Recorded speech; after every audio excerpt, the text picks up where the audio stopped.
బంధుమిత్రులకి నమస్కారం. ఇక్కడ చాగంటి వారు మాట్లాడినటువంటి ఒక గొప్ప విషయాన్ని పోస్ట్ చేస్తున్నాను. పితృదేవతల విషయంలో శ్రాద్ధ కర్మ అనేది తప్పకుండా చేయాలి. అలా చేస్తే బిడ్డలు వృద్ధిలోకి వస్తారు. శాస్త్రంలో ఒక మాట ఉంది, సంతానాన్ని కటాక్షించే ముందు, అందున కర్మ సంతానాన్ని ఇచ్చే ముందు. అంటే సంతానం రెండు రకాలు. కర్మ సంతానము అంటే వాడు చేసిన కష్టము, తప్పులు, పాపాల వలన పుట్టేవాళ్ళు కొంతమంది. వాళ్ళ వలన వీళ్ళు అనుభవించాల్సిన కర్మ ఉంటుంది.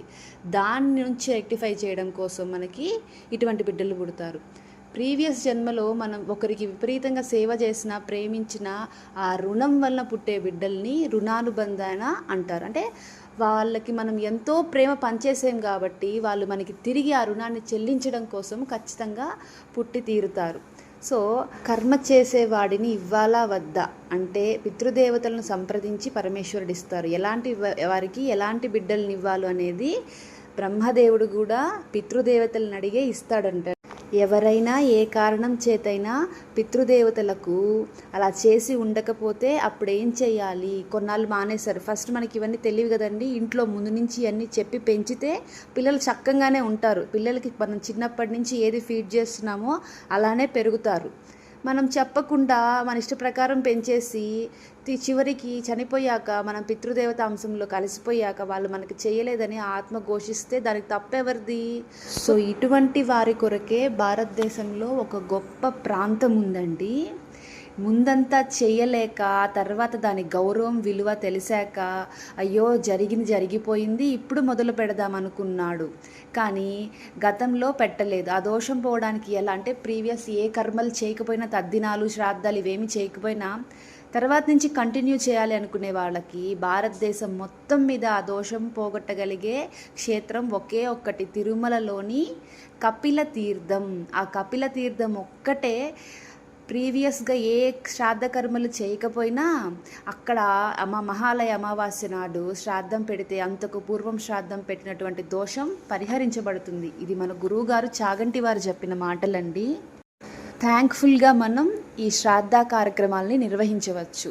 పదే పదే ఈ విషయం గురించి మీడియాలో కానీ ఇలా యూట్యూబర్స్ కానీ చెప్తున్నారంటే లైట్ తీసుకోవద్దు. మనం బాగుపడే మార్గాల్లో పదే పదే వినిపిస్తున్నాయంటే దానికి మనం బుర్రకి సీరియస్నెస్ అప్పచెప్పాలన్నమాట. సో ఎవ్వరు కూడా ఈ మహాలయ పక్షాన్ని వదులుకోకుండా మీ పితృదేవతల యొక్క తిథులు గుర్తుంటే ఆ తిథి ప్రకారం, ఎటువంటి తిథి గుర్తులేదంటే ఒకే ఒక గొప్ప పితృతిథి మహాలయ అమావాస్య. ఈ నెల 21 సెప్టెంబర్ అయినటువంటి ఆదివారం రోజున మీ యొక్క పితృదేవతలకి రుణం చెల్లించుకోండి. కపిల తీర్థం రావడానికి కుదరని వాళ్ళు ఎవరెవరి ఊర్లో ఉన్న బ్రాహ్మణుని సంప్రదించినా వారి యొక్క మార్గం చెప్తారు. ఉన్నతమైనది ఏమిటి, ది బెస్ట్ ఎంచుకునే వాళ్ళు అనుకున్న వాళ్ళకి కపిల తీర్థం. తుమ్మితే ఊడిపోయే ముక్కులాగా ఏదో చేశామా అన్నట్టు కాకుండా, చెప్పారు చేశామన్నట్టు కాకుండా చాలా శ్రద్ధతో చేయాలన్నమాట. అందుకే దీనిని శ్రాద్ధ కర్మ అంటారు. అంటే ఎవరు అసలు పితృదేవతలు ఎవరు, పితృదేవత గణాలంటే ఏమిటి, వారు మనకి ఏ రకంగా బ్లెస్సింగ్స్ని అందిస్తారు, ఇంత జ్ఞానం లేకపోయినా వీరు మనకి తల్లిదండ్రులే అన్న భావనని నెలకొల్పాలి. మన యొక్క తల్లిదండ్రుల మీద మనకి వితౌట్ రీజన్ లవ్ ఉంటుంది కదండి, ప్రేమ మనం ఉంటుంది కదండి. ఆ ప్రేమను వారు లేరు కనుక వారి తరపున గుర్తు తెచ్చుకొని ఏదో రకంగా రుణం తీర్చుకునే దానినే ఈ పర్పస్ అన్నమాట. ఈ కాలం వాళ్ళకి ఇదంతా చెప్తే నాన్ సెన్స్ లాగా ఉంటుంది. కొంచెం శాస్త్రజ్ఞానం ఉన్న వాళ్ళకి ఇది కామన్ థింగ్గానే ఉంటుంది. భేదం మనలో ఉంది కానీ శాస్త్రంలో లేదు. సో ప్రతి ఒక్కరూ వాళ్ళ యొక్క పితృదేవతలని సంతృప్తి పరుచుకునే ఈ మహాలయ అమావాస్య యొక్క అవకాశాన్ని మిస్ చేసుకోకుండా సద్వినియోగం చేసుకోండి ఫ్రెండ్స్.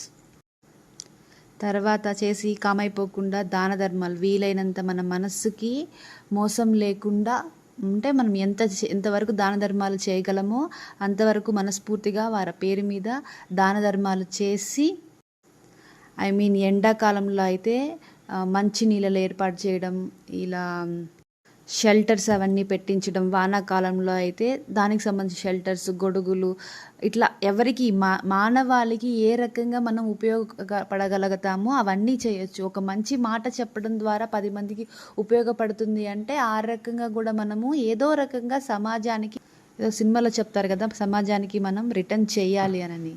ఆ రకంగా ఏ విధంగా అయితే మనకి ఎదుటి వారికి ఉపయోగపడతామో ఆ రకంగా పితృదేవతలను దలుచుకొని ఆ దాన ధర్మాలు, అంటే ఇప్పుడు నేను చేసే మంచి కార్యక్రమం వల్ల వచ్చిన పుణ్యం నాకొద్దు, నా పితృదేవతలకే అర్పించబడుగాక అన్న జ్ఞానంతో చేసినట్లయితే ఆ మహాలయ అమావాస్య నాడు చేసే స్నానం, దానం, ఈ తర్పణం ఇవన్నీ మనకి పితృదేవత సంతృప్తి కోసమే వినియోగించబడతాయి. కాబట్టి ఈ అవకాశాన్ని ఎవ్వరూ వదులుకోవద్దు. Thank you for watching my videos. Please subscribe and share it to your family friends.